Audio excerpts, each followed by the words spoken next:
সারা শামসেরগঞ্জ এলাকায় এই ঘটনার জন্য যেমন হিন্দু তেমন মুসলমান উভয়েই অবাক হচ্ছে যে জন্ম থেকে এই ধুলিয়ান এই শামসেরগঞ্জ এলাকায় যে ভ্রাতৃত্ব, যে মৈত্রী, যে সম্প্রীতির বাতাবরণে আমরা হিন্দু মুসলমান বড় হয়েছি, আজ তাদের মধ্যে এই বিরোধ কে তৈরি করলো?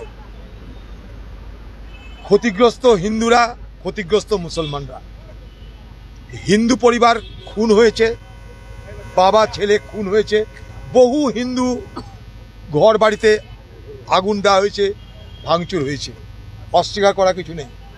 উল্টো দিকে আমি আজকে নিজে বহরমপুর হাসপাতালে গিয়ে 3টে গুলিবিদ্ধ ছোট ছোট অল্প বয়সী ছেলেদের দেখে এলাম। 3টে, একজনের 12 বছর, একজনের 16-17 বছর। এই শামসেরগঞ্জে এসে আরও আমি 2-3টে মুসলিম পরিবারে গেছিলাম, সেখানেও এই রকম আহত আক্রান্ত যুবকদের দেখে এলাম। অর্থাৎ ক্ষতিগ্রস্ত হিন্দু হয়েছে, ক্ষতিগ্রস্ত মুসলিম হয়েছে। হিন্দু পরিবারে খুন হয়েছে, মুসলিম পরিবারে গুলিবিদ্ধ হয়ে খুন হয়েছে। এখনই যাব, চলুন আমাদের সঙ্গে ঔরঙ্গাবাদের স্মৃতিতে, সেখানে দেখবেন গুলিবিদ্ধ হয়ে মারা গেছে।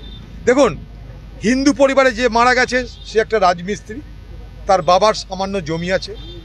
মুসলিম পরিবারে যে মারা গেছে সে পরিযায়ী শ্রমিক, বাইরে কাজ করে। যেগুলো আহত হয়ে আছে তাদের বাড়ির লোকেরা বিড়ি বেঁধে খায়।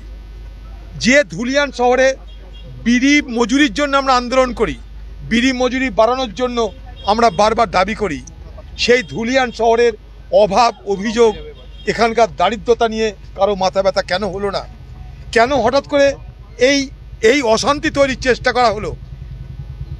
ওয়াকফ আইনের বিরুদ্ধে সারা ভারতবর্ষে প্রতিবাদ হচ্ছে, ধুলিয়ানে কেন? সর্বত্র প্রতিবাদ হতে পারে, হওয়া উচিত। কারণ কংগ্রেস বলেছে এই ওয়াকফ আইন সংবিধান বিরোধী। কংগ্রেস বলেছে ওয়াকফ আইন বাতিল করতে হবে। পার্লামেন্টের মধ্যে, পার্লামেন্টের বাইরে আমরা একই লড়াই করেছি। এই ওয়াকফ আইনের বিরুদ্ধে কংগ্রেস দলের পক্ষ থেকে সুপ্রিম কোর্টে পর্যন্ত যাওয়া হয়েছে। অতএব ওয়াকফ আইনের বিরোধিতা সবাই করতে পারে, কিন্তু সেই ওয়াকফ আইনের বিরোধিতার নামে সেই শান্তিপূর্ণ আন্দোলনের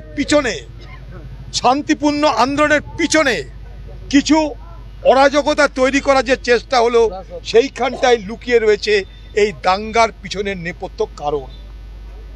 আমি গেছিলাম জাফরাবাদে, কাঁদতে কাঁদতে বলছে 4 ঘন্টা 5 ঘন্টা ধরে পুলিশকে ডেকে ডেকে পাইনি আমরা।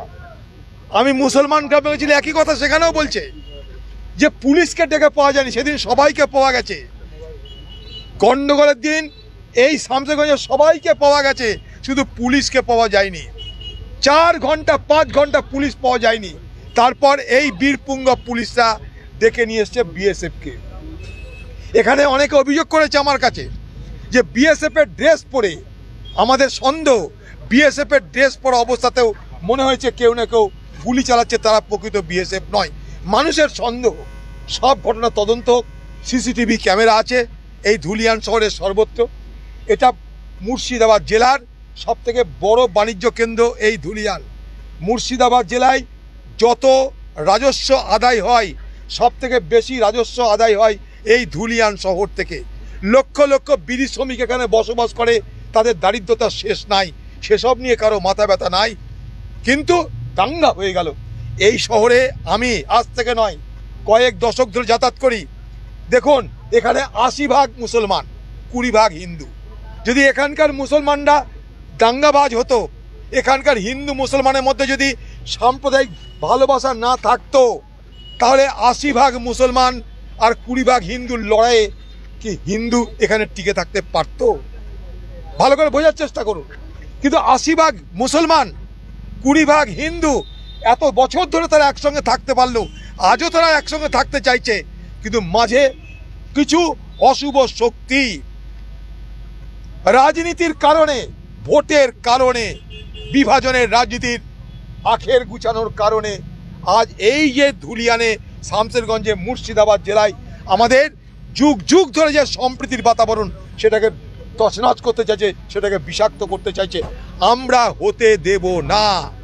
যতদিন ধর্মনিরপেক্ষ উদারপন্থী গণতন্ত্রপ্রেমী সংবিধান প্রেমী ভারতের জাতীয় কংগ্রেস আছে, এই মুর্শিদাবাদ জেলায় আমরা বেঁচে থাকতে এই মুর্শিদাবাদ জেলাকে আমরা ধ্বংস হতে দেব না। আমরা সিদ্ধান্ত নিয়েছি, যে সমস্ত হিন্দু গ্রামে এখনো পর্যন্ত মানুষ গ্রামে ঢুকতে পারছে না, ভয়ে বাইরের গ্রামে আছে, সেখানে আমাদের মুসলমান নেতৃত্ব, আমাদের মুসলমান কর্মীরা সেই সমস্ত গ্রামে গিয়ে সেই হিন্দু পরিবারের পাশে দাঁড়িয়ে থেকে তাদের হয়ে তারা বলবে যে আমরা আছি আপনাদের সঙ্গে। দরকার তাদের জন্য ক্যাম্প করে সেই সমস্ত হিন্দু গ্রামে আমাদের মুসলমান নেতৃত্ব, মুসলমান কর্মীবৃন্দরা থাকবে, আমরা সিদ্ধান্ত নিয়েছি। সেখানকার মানুষ বলছে যে আমাদের ভয় লাগছে, আগামী দিনে আমাদের কিছু হবে না। তো এই যে বিশ্বাস, সেই বিশ্বাসের চির খেয়ে গেছে। সব কিছুকে সামলানো যায়, বিশ্বাসের চির খেয়ে গেলে সেখানে প্রেম ভালোবাসা সৌহার্দ্য ছাড়া সেটাকে মেরামত করা যাবে না।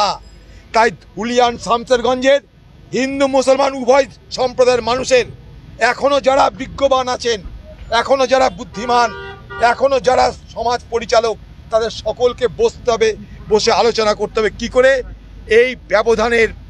এই ব্যবধানকে আবার দূর করে দিয়ে সম্প্রীতির, ঐক্যের, বন্ধুত্বের বাতাবরণ তৈরি করা যায়। তাই নিরাময় করতে হবে, এখন সেই জায়গায় মেরামত করতে হবে। সেই জায়গায় মেরামত করতে গেলে আগে বিশ্বাসের বাতাবরণ ফিরিয়ে আনতে হবে।